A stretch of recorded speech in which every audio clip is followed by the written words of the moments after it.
The great ship descended through Earth's atmosphere like a silver dream.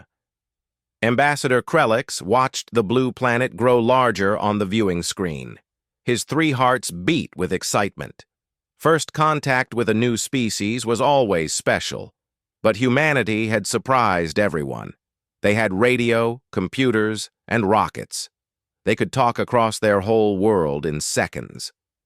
The Galactic Council had been watching them for years, waiting for the right moment. Today was that moment. The landing site was in a place called Geneva. Krelix had studied the pronunciation carefully. Humans seemed to care about such things. The ship touched down gently in a large field surrounded by buildings. Thousands of humans watched from behind barriers. Krelix could see them through the cameras, all standing upright on 2 legs, all watching with their strange forward-facing eyes. "Remember," Krelix told his team, "humans are predators, but so are the Vexri, and they turned out to be excellent traders. Keep calm, be respectful." The door opened. Krelix floated out first, his methane suit protecting him from the oxygen atmosphere. Behind him came Dr. Thress, the expedition's xenobiologist, and 3 security officers. The human delegation waited on a red carpet. They wore formal clothing and stood in neat rows. Everything seemed normal. Then Krelix noticed the creatures. Each human had an animal beside them.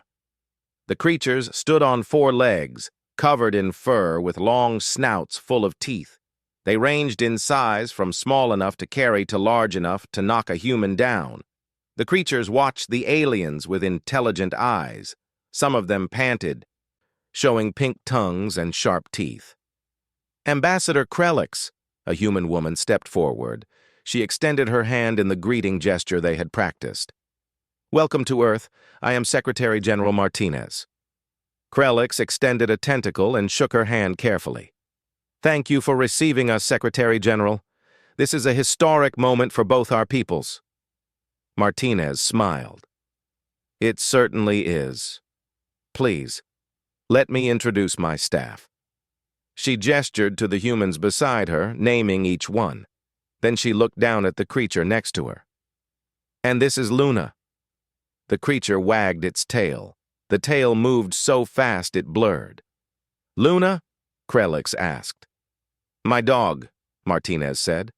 She reached down and scratched the creature behind its ears. The dog closed its eyes and leaned into her hand. "I hope you don't mind. Dogs are very important to us. We bring them everywhere." Krelix looked at Dr. Thress. The xenobiologist's skin had turned a worried shade of purple. She was scanning the dog with her portable equipment. The readings made her skin turn darker purple. "Of course," Krelix said smoothly. "We are eager to learn about all Earth species." The humans led them into a building for the first meeting. Every human brought their dog inside. The creatures sat beside their humans during the discussions. Some dogs lay down and slept. Others stayed alert, watching everything. One small, fluffy dog sat in its human's lap the entire time. Krelix tried to focus on the trade negotiations, but he kept watching the dogs. They obeyed commands from their humans with instant response. Sit, stay, come, heal. The humans spoke to the dogs like they were children, using soft voices and praise. The dogs seemed to love this attention. Their tails wagged constantly. During a break, Dr. Thress pulled Krelix aside. Her entire body was dark purple now, the color of extreme concern. "Ambassador, we have a serious problem," she said quietly. "What is it?" "Those creatures. The dogs. I've analyzed them. They're carnivores, pure meat eaters. Their jaw strength could crush bone. They have pack-hunting instincts still visible in their behavior patterns.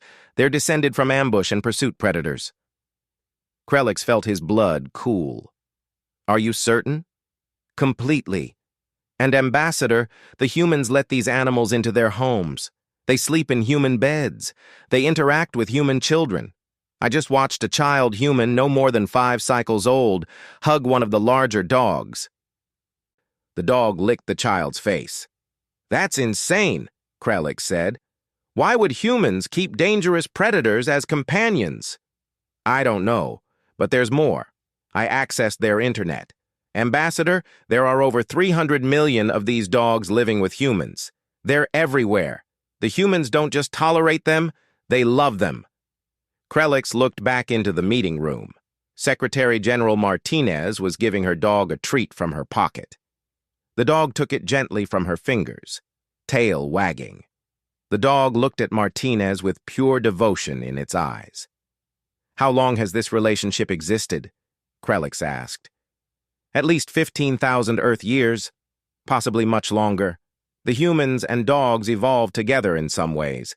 The humans bred the dogs into different varieties for different purposes: hunting, herding, guarding, companionship. The genetic manipulation is extensive. Krelix watched a security officer's dog. It was large, with black and tan fur. The dog sat perfectly still, eyes alert, watching everything. It looked like it could kill in seconds if commanded. Yet the officer reached down absently and petted the dog's head. The dog's tail wagged once, but it never stopped watching the room. "We need to understand this," Krelix said. "Before we go further with negotiations, we need to know what we're dealing with. If humans can form these kinds of bonds with predators, what does that tell us about humanity itself?" "I recommend a full investigation," Dr. Thress said. "Agreed. Request permission to study the dogs. Frame it as cultural exchange. We need to learn everything we can." That evening, after the meetings ended, Krelix stood at his hotel window and watched the city below. Humans walked everywhere, and many of them had dogs with them. He saw dogs of all sizes and colors. Some humans threw objects for their dogs to chase. The dogs ran with joy, brought the objects back, dropped them at human feet. Then the humans threw the objects again. The dogs seemed to think this was the best game ever invented. One human jogged past with a large dog running beside him. They moved together in perfect rhythm, human and dog, partners in exercise. The dog looked up at the human every few steps, and the human looked back down. They were communicating something Krelix couldn't understand. "What are you?" Krelix whispered to the glass. "What kind of species befriends predators?" He thought about all the species in the Galactic Council. Everyone domesticated animals, yes. The Vexri kept herbivores for milk and meat. The Korlath bred insects for protein. The Zephrites grew fungal colonies. But no one invited carnivores into their homes. No one trusted predators with their children. No one loved dangerous animals. No one except humans. Krelix made his decision. Tomorrow he would request a complete briefing on dogs and their relationship with humanity. He needed to understand this before the council decided whether to accept humans as members, because if humans could do this, if they could turn predators into friends, what else were they capable of? The question kept him awake all night. Dr. Thress threw herself into studying dogs with the intensity of someone who had discovered something impossible. Her research lab filled with human experts, all eager to explain their relationship with dogs. Trainers, veterinarians, breeders, behaviorists, and ordinary dog owners all came to share their knowledge. "You have to understand," a dog trainer named Sarah explained, "dogs aren't just pets. They're family members. They're partners. They're friends." Dr. Thress watched Sarah work with a dog called Max. Max was a German shepherd, one of the larger breeds. Sarah gave hand signals, and Max obeyed instantly. Sit, down, stay, come, heel. The precision amazed Dr. Thress. "How long did it take to train him?" she asked. "Max learned basic commands in about 3 months, but we're still learning together after 2 years. Training never really stops." "And he lives in your home?" "Of course," Sarah said. She smiled at Max. "He sleeps on my bed. He comes with me almost everywhere." "He's my best friend." Dr. Thress struggled to understand. "But he could hurt you. His bite force could break your bones." Sarah knelt beside Max and hugged him. The big dog leaned against her, tail wagging. Max would never hurt me. He'd die protecting me. That's what dogs do. They love their humans completely. Over the following days, Dr. Thress visited many human facilities. She went to police stations and met K9 units. These were dogs trained to find drugs, track criminals, and protect officers. She watched a dog named Rex search an entire building for hidden substances in minutes. The dog's handler, Officer Johnson, treated Rex like a fellow officer. "Rex has saved my life 3 times, Johnson said. Once he took a knife meant for me. Another time he found a suspect hiding with a gun. The 3rd time he woke me up when my house caught fire." He scratched Rex behind the ears.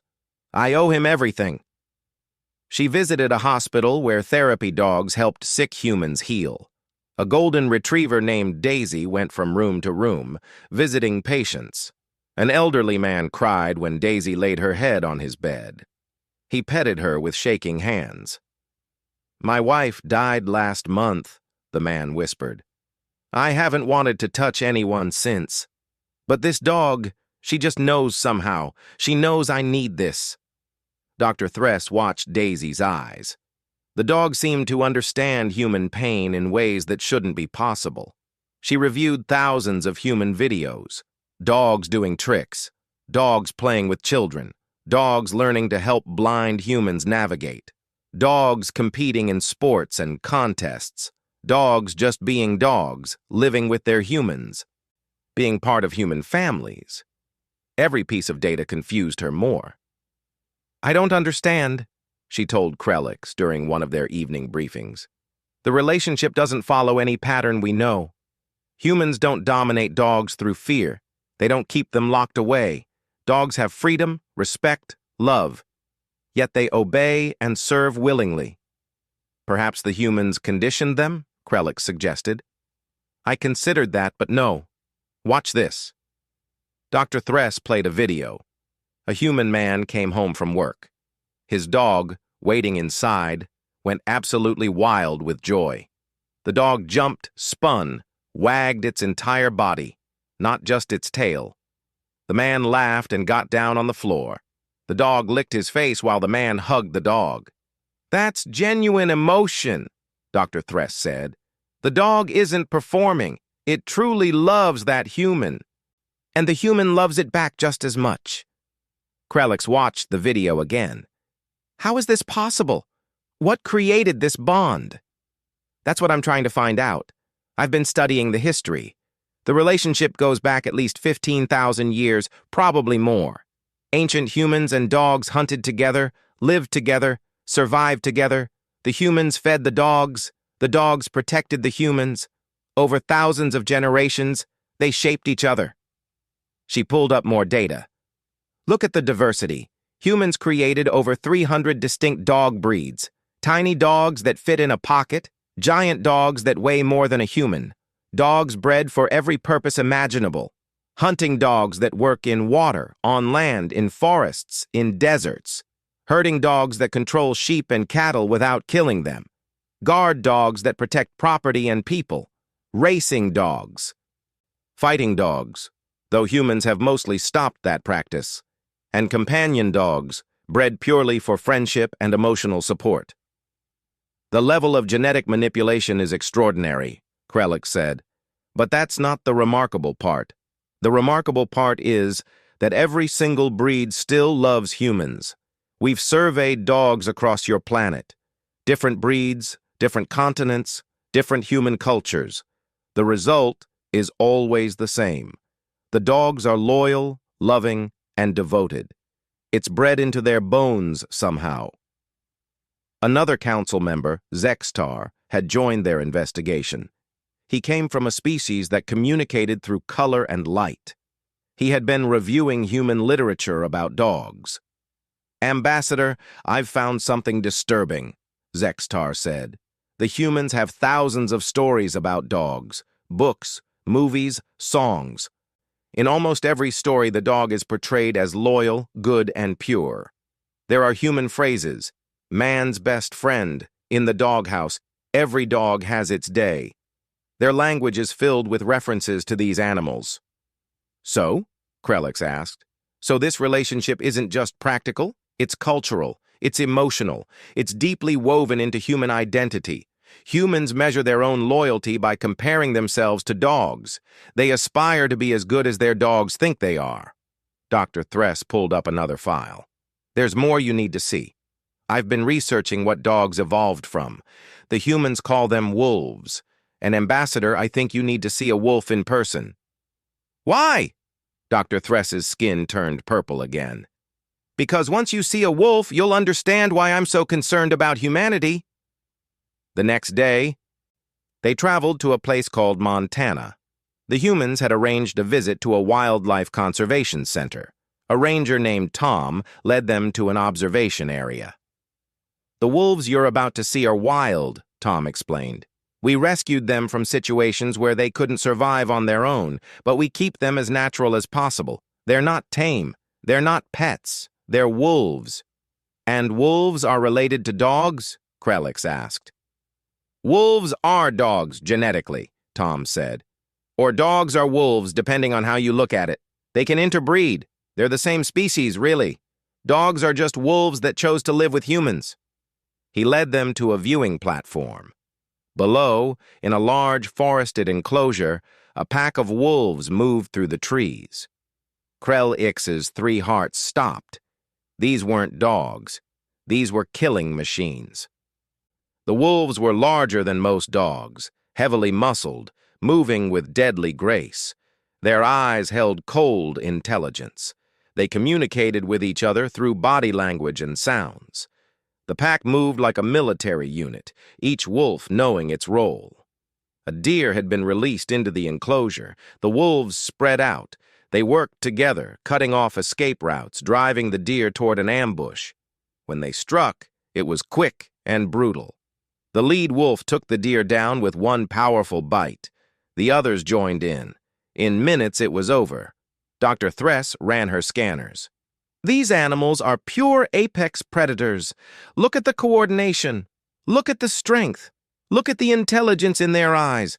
Ambassador, these are what dogs were 15,000 years ago. Krelix couldn't speak. He watched the wolves feed, watched them interact, watched them look toward the observation platform with eyes that calculated and assessed. Dogs came from that, he finally whispered. Yes, Tom said. Hard to believe, isn't it? But it's true. Somewhere in the ancient past, wolves and humans met. And instead of killing each other, they became friends. How? Krelix asked. How does that happen? Tom smiled. That's the question, isn't it? That's the question that makes humans special. Part 3. The observation area had comfortable chairs, but Krelix couldn't sit still. He floated back and forth, watching the wolves below. The pack had finished eating and now rested in the shade. They groomed each other, played, and dozed. They looked almost peaceful. But Krelix had seen them hunt. He knew what they could do. Tom, the ranger, pulled up a chair and sat backward on it, arms crossed over the back. He seemed completely comfortable discussing creatures that could kill him. So you want to know how this happened, Tom said. How wolves became dogs. How the scariest predator in ancient Europe and Asia became man's best friend. Yes, Dr. Thress said. Her scanners were still recording everything. We need to understand. Tom nodded. Okay, but first, you need to stop thinking of wolves as monsters. They're not. They're intelligent social animals. They live in family groups. They take care of their young. They have complex communication and cooperation. In many ways, they're like us. Like humans? Krelix asked. Sure, wolves are pack animals. Humans are pack animals too, or we were. We both hunt cooperatively. We both care for our families. We both have social structures and hierarchies. When you think about it, wolves and ancient humans weren't that different. Tom stood and walked to the glass. Scientists argue about the exact timeline, but here's what probably happened. About 15,000 to 40,000 years ago, humans were hunter-gatherers.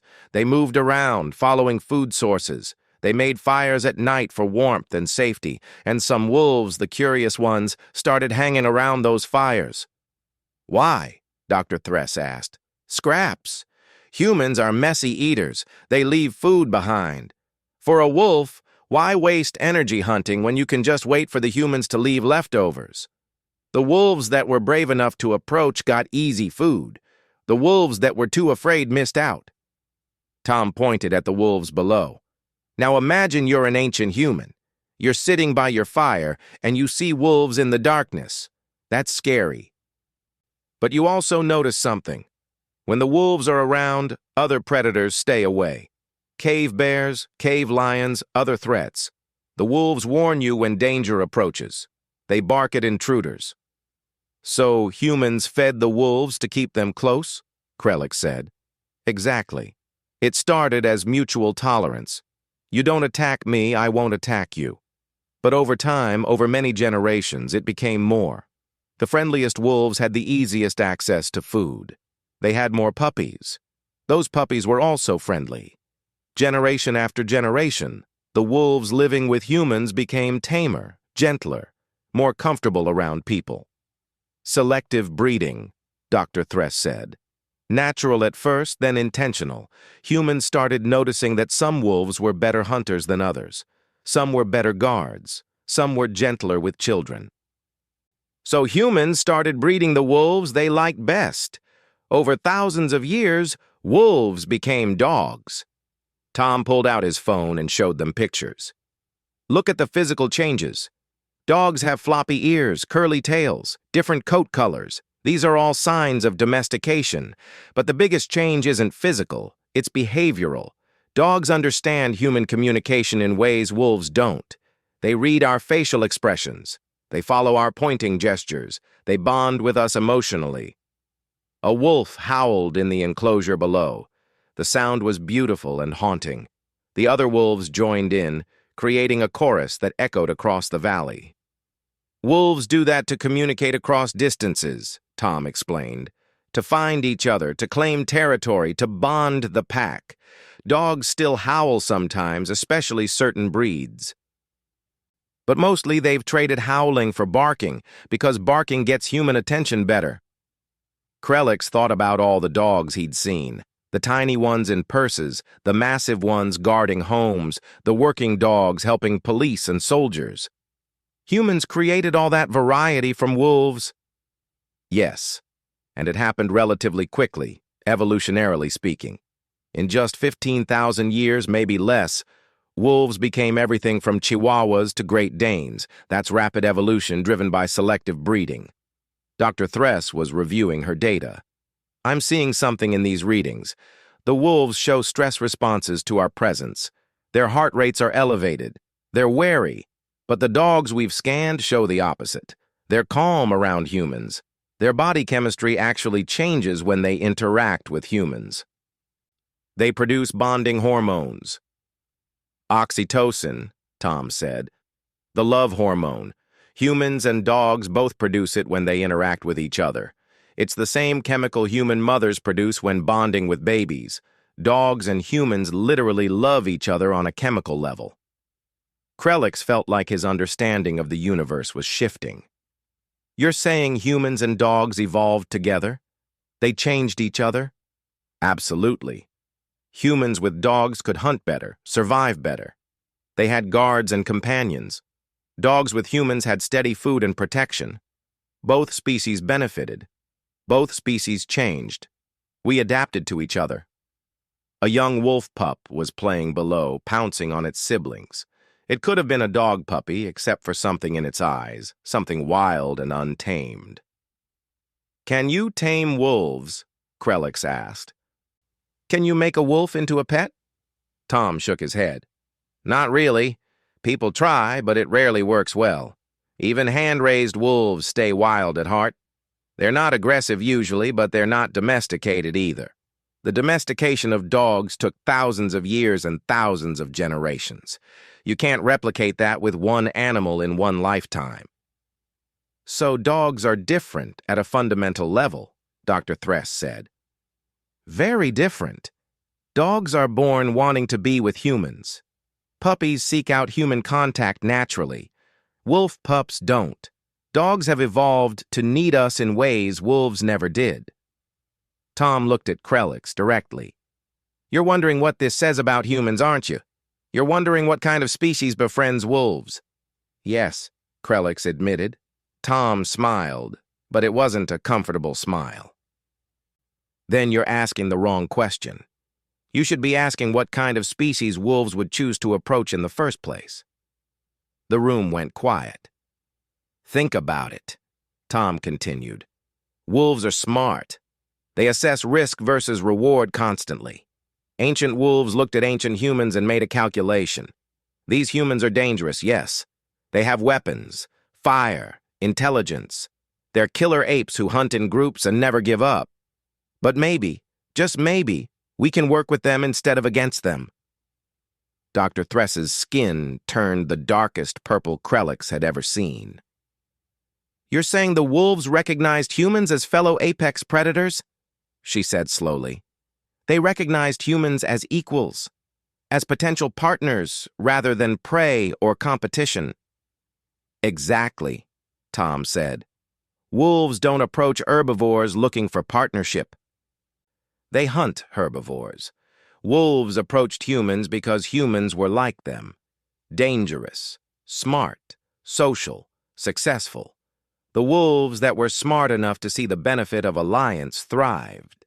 The ones that saw humans only as threats or prey died out or stayed away. Krelix looked at the wolves again. They looked back at him with intelligent eyes. They were assessing him, calculating, thinking. These were not simple animals. We need to research human evolution, Krelix said quietly.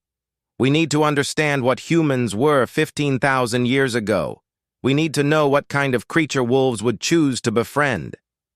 Tom's smile widened. Good luck with that. Fair warning, though, humans don't like to think of themselves as predators, but that's what we are. That's what we've always been. And wolves knew it. That evening, back at their quarters, the alien delegation gathered for an emergency meeting. Zextar had already begun research on human evolution. What he found made everyone uncomfortable. Humans are persistence hunters, Zextar reported. They chase prey for hours, sometimes days, until the animal collapses from exhaustion. No other Earth predator hunts this way. Humans have extraordinary endurance. They can run in heat that would kill most animals. They track prey with impressive intelligence. They use weapons to kill at a distance. They coordinate hunts with complex communication. He showed images of ancient human hunting tools, stone spears, atlatls, bows and arrows, throwing sticks, traps. Humans had invented dozens of ways to kill. Humans are also highly adaptable, Zextar continued. They spread across their entire planet in just a few thousand years.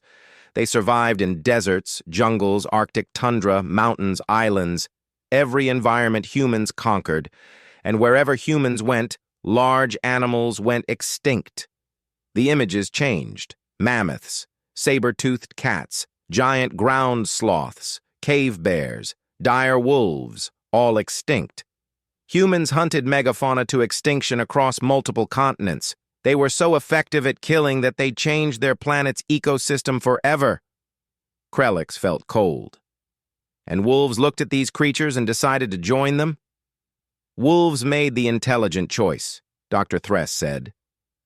They recognized what we're just now understanding. Humans aren't just predators. They're super predators. They're the most dangerous species their planet ever produced. The wolves that befriended humans gained the ultimate ally. The room stayed silent for a long time. Finally, Krelix spoke. We need to present this to the Council. They need to understand what we're proposing to invite into the galactic community. Earth seeks membership, but humans aren't like any species we've encountered before. Should we deny their application? Zextar asked. Krelix thought about Secretary General Martinez and her dog, Luna. He thought about the therapy dogs helping sick humans heal. He thought about the police dog Rex saving his handler's life. He thought about the man on the floor hugging his dog with pure love. "I don't know," Krellick said honestly, "but I know we need more information. If humans can turn wolves into friends, what else can they do?" Dr. Thress had not slept in 3 days. Her eyes were tired, but her mind raced with discoveries. The research lab had become a chaos of displays, data streams, and historical records.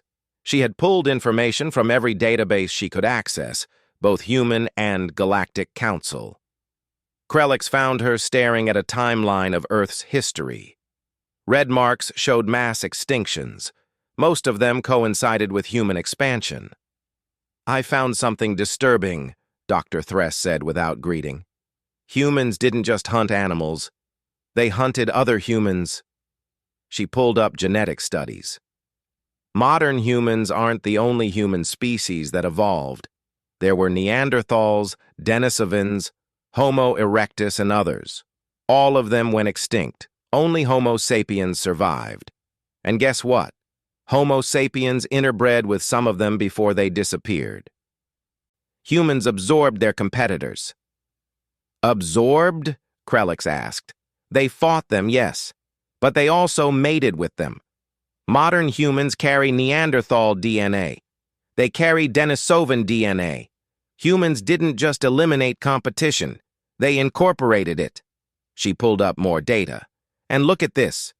Humans domesticated more than just wolves. They domesticated cats, which are ambush predators. They domesticated horses, which were prey animals, and turned them into war machines. They domesticated hawks and falcons for hunting. In some cultures, they trained bears, elephants, even big cats. If an animal could be useful, humans found a way to work with it." Krellick reviewed the files. Images of humans riding horses into battle, humans using hawks to hunt, humans working alongside massive elephants. One image showed a human with a cheetah on a leash, used for hunting in ancient times. "This is unprecedented," Krellick said. "No other species in the Council has this kind of relationship with other creatures."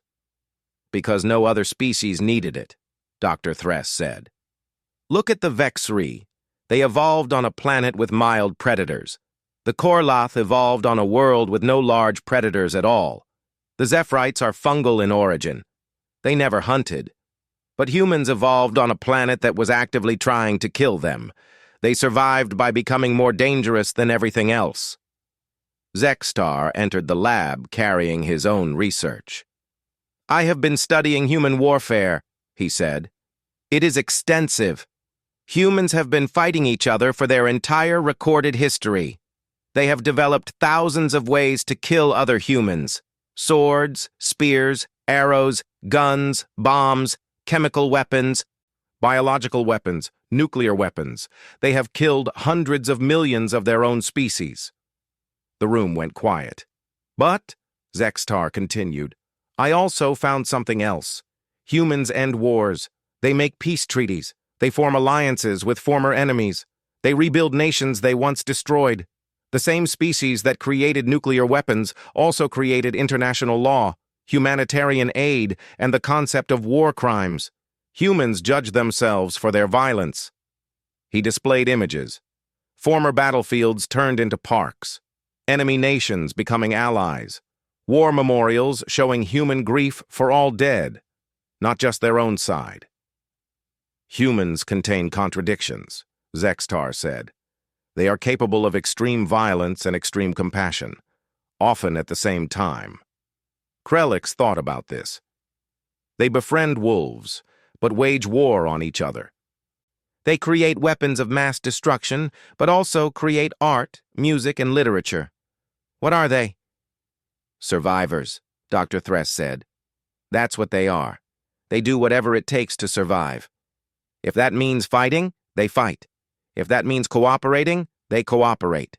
They're endlessly adaptable." She pulled up more files. "Look at human culture.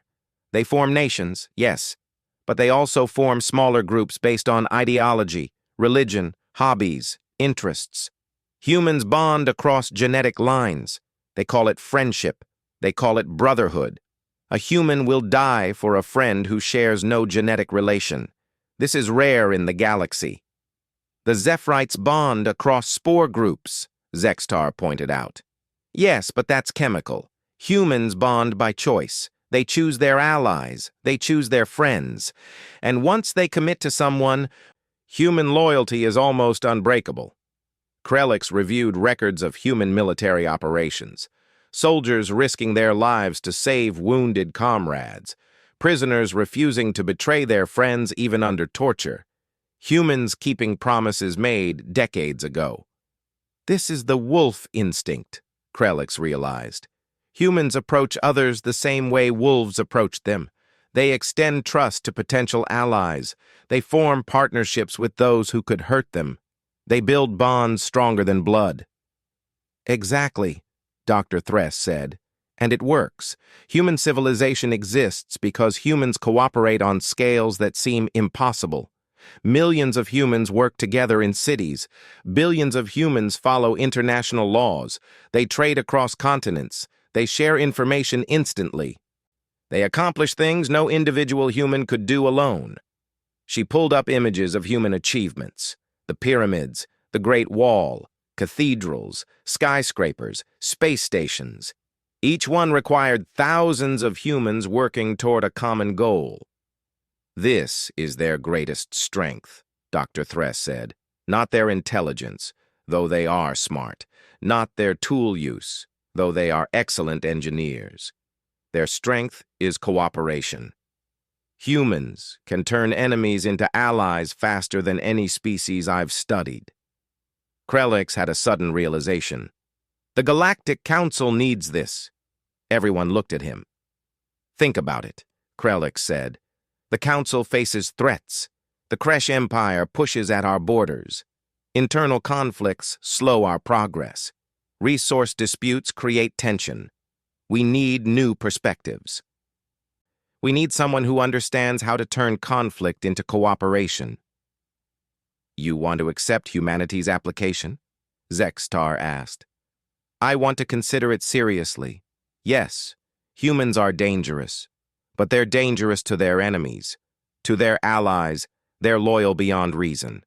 If we can become their allies, their friends, then we gain the loyalty of the species that befriended wolves. Dr. Thress pulled up a final file. There's one more thing you should see. I've been analyzing human literature, art, and philosophy. Humans are obsessed with becoming better than they are. They write stories about heroes who overcome their flaws. They create philosophies about improvement and growth. They judge themselves constantly. She showed quotes from human thinkers.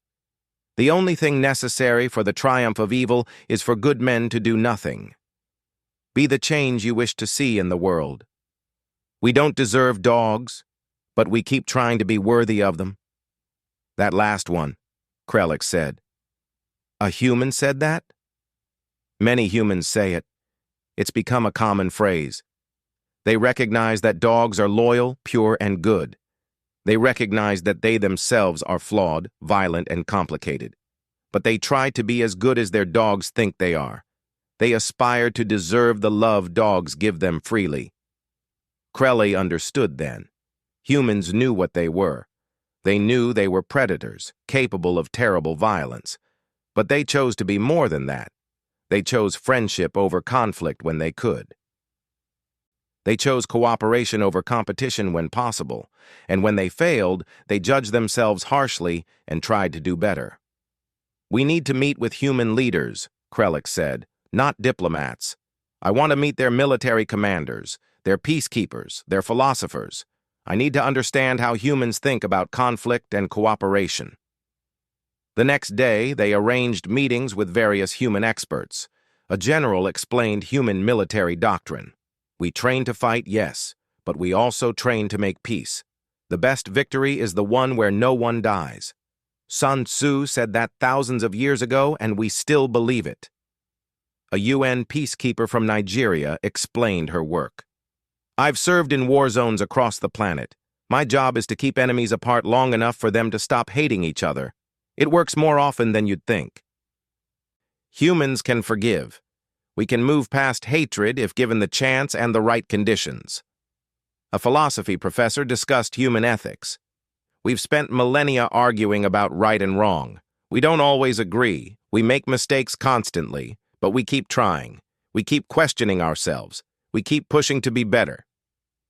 Each conversation added to Krelix's understanding. Humans were not simple. They were not safe, but they were capable of growth, change, and redemption. That evening, Krelix made his decision. He would recommend humanity's acceptance to the Council, but he would be honest about what they were inviting into the galactic community. Not sheep, not simple traders, but wolves who had chosen civilization, predators who had chosen cooperation, killers who had chosen to build instead of destroy. The vote would be close. Many council members would fear humanity, but Krelix believed the risk was worth it. Because the galaxy needed what humans offered, the ability to turn enemies into allies, to find cooperation in conflict, to build bridges where others saw only walls. As he prepared his presentation, Krelix looked at a photo on his desk. Secretary General Martinez and her dog Luna. The human was smiling. The dog was looking at the human with total love and trust. That was the image he would show the council. That was the proof he would offer. Humans had convinced wolves to trust them. If they could do that, what else might they accomplish? Part 5. The council chamber was the largest room Krelix had ever seen. Representatives from 47 different species gathered in their various atmospheric zones. The architecture accommodated everyone. Methane breathers like Krelix, oxygen breathers like the Korlath, ammonia breathers like the Zelki. Gravity varied by section. Temperature ranged from freezing to boiling. Yet somehow, they all met here to decide the fate of civilizations. Today, they would decide Earth's fate. Krelix floated to the central platform. His presentation would determine whether humans joined the galactic community or remained isolated on their single planet. He felt the weight of his 3 hearts. "Honored Council," he began, "I have completed my investigation of Earth and humanity. My recommendation will surprise many of you. It surprised me." The chamber rustled with movement. Species that communicated through light flickered. Species that communicated through scent released chemicals. Species that communicated through sound whispered to each other. Krelix displayed the image of Secretary General Martinez and Luna. This is a human with her companion dog. This image represents everything you need to know about humanity. To understand humans, you must understand this relationship. He showed the wolves hunting. Several council members recoiled. Dogs evolved from these apex predators. 15,000 years ago, wolves and humans met. Both were killers, both were intelligent, both were social, and instead of destroying each other, they became partners, they became friends, eventually they became family. The presentation continued. Krelix showed human history, human warfare, human achievements. He was honest about human violence. He showed the extinctions, the weapons, the wars. But he also showed the art, the music, the literature, the compassion. "Humans are predators," Krelix said. "They are dangerous. They have killed more of their own species than any disease or natural disaster. They have driven hundreds of species to extinction. They have created weapons capable of destroying their entire planet." The council murmured concern. "But," Krelix continued, "they are also this." He showed hospitals where humans healed strangers. He showed disaster relief efforts where humans saved those they'd never met. He showed the International Space Station where former enemy nations worked together. He showed humans protecting endangered species, cleaning polluted oceans, fighting climate change. Humans contain contradictions. They are capable of extreme violence and extreme compassion. They form bonds across genetic lines, ideological differences, even species barriers. They domesticated predators by offering friendship. They ended wars by offering peace. They overcame their own destructive nature by choosing cooperation over conflict. Elder Mortha, a being older than most star systems, spoke. Her voice resonated through everyone's communication devices. Ambassador Krelix, your presentation is thorough, but I must ask, why should we take this risk? Humans are dangerous. They admit this themselves. Why invite danger into our council? Krelix had prepared for this question. Elder Mortha, with respect, we already have dangerous species in the council. The Kresh were warriors before they joined. The Vexri are predators. The Talvir reproduce through parasitism. Every species is dangerous in some way. But none befriended wolves, said Representative Kexelar of the Korlath. None have humanity's capacity for violence. True, Krelix agreed. But none have humanity's capacity for cooperation either. Consider our current situation. The Kresh Empire threatens our borders. We have responded with military buildup, which costs resources and creates tension. What if we approached the Kresh the way humans approached wolves? What if we offered partnership instead of opposition? The chamber erupted in protests. The idea was radical, dangerous, insane. Krelix waited for silence. I am not saying we should trust the Kresh blindly. Humans don't trust blindly either. They extend trust carefully, with preparation and protection. But they do extend it. They try diplomacy before warfare. They seek allies before enemies. This philosophy has served them well. Dr. Threst joined him on the platform. I have studied human psychology extensively. Humans are most dangerous when they feel threatened. But when they feel safe, when they have allies, they are peaceful and productive. If we reject humanity, we create a potential threat. If we accept them, we gain a powerful ally. Zextar added his analysis. Humans innovate rapidly. Their technology advances faster than most council species. They went from basic flight to space stations in 60 Earth years. They went from simple computers to artificial intelligence in 50 years. With council resources and knowledge, humans could contribute significantly to galactic technology and culture. The debate lasted for hours. Some council members feared human aggression. Others feared human unpredictability. But some saw the potential Krelix described. Representative Shiara of the Talvir spoke. My species were once called monsters. We reproduce through host bodies. When we first sought council membership, many species feared us. But the council took a chance. They accepted us. We have been loyal members for 3,000 years. Perhaps humans deserve the same chance. Elder Mortha considered this. Ambassador Krelix, you have spent weeks with humanity. You have studied them thoroughly. Answer me this. If we accept them, will they be loyal? Krelix thought carefully.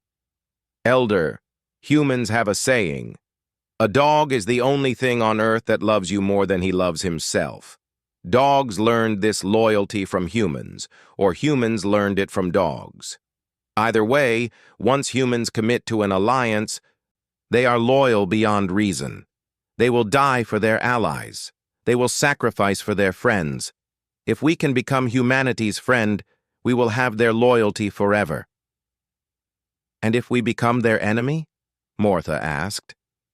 Then we face a species that hunted megafauna to extinction, Krelix said honestly. But I propose we don't give them reason to become our enemy. The vote was called. Each species indicated their choice through their preferred method. Lights flickered, colors changed, scents released, sounds chimed. The result was close. 24 species voted to accept humanity. 20 species voted to reject. 3 abstained. Humanity's application was accepted. Krelix felt relief and anxiety in equal measure. He had just opened the galaxy to a species that befriended wolves. History would judge whether this was wisdom or folly. 2 weeks later, the official acceptance ceremony took place on Earth. The Council sent a delegation to welcome humanity formally. Krelix led the group, of course. They gathered at the same facility in Geneva where they'd first met. Secretary General Martinez greeted them with genuine warmth. Ambassador Krelix, thank you. Thank you for believing in us. Thank you for being worthy of belief, Krelix replied. Martinez knelt beside Luna, her German shepherd. This is because of her, isn't it? Because of what dogs represent. Partially, Krelix admitted. Dogs prove that humans can form lasting bonds with those different from themselves, that you can turn potential enemies into family. The Council needs that ability. Martinez stood and offered her hand. Krelix shook it. Then, surprisingly, Luna approached him. The dog sat calmly, looking at him with intelligent eyes. She likes you, Martinez said softly. She can tell you're a good person. Krelix looked at the dog. He saw the wolf in her somewhere, buried beneath 15,000 years of partnership. But he also saw the gentleness, the trust, the love. He reached out a tentacle carefully and touched Luna's head. Her tail wagged slowly. We don't deserve dogs, Martinez said, repeating the human phrase. But we keep trying to be worthy of them anyway. Perhaps, Krelix said, that is what makes you human. You recognize that love must be earned, and you work to earn it every day. The ceremony continued. Treaties were signed. Trade agreements were established. Cultural exchanges were planned. Humanity officially joined the Galactic Council. That evening, Krelix stood on a balcony overlooking Geneva. Below, humans walked with their dogs, hundreds of them, thousands maybe, going about their lives with their companions. He saw old humans walking slowly with patient dogs.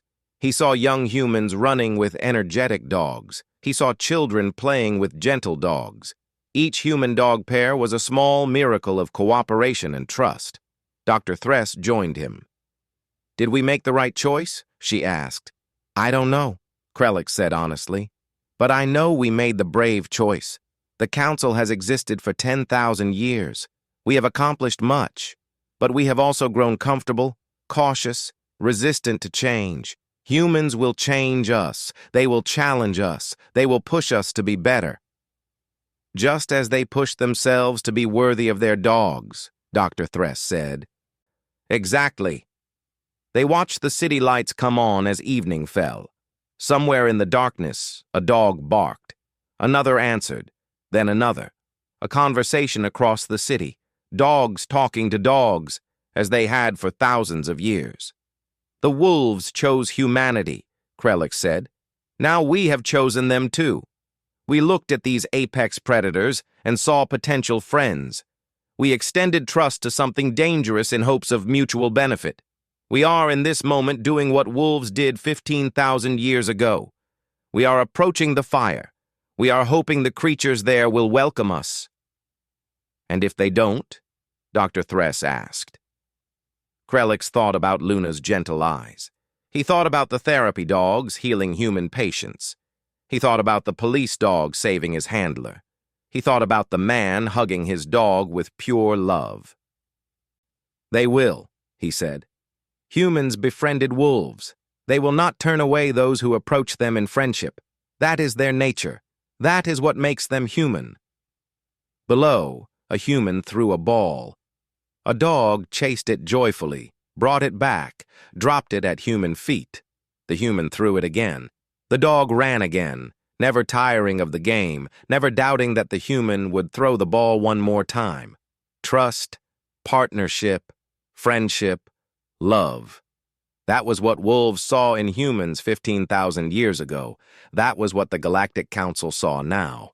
And Krelix hoped with all three of his hearts that they were right to see it. The stars came out above Geneva. Somewhere in orbit, the Council ship waited.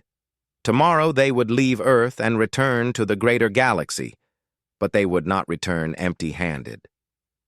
They would return with humanity as allies, with dogs as proof that even the most unlikely friendships could flourish, with hope that the galaxy could learn from the species that befriended wolves.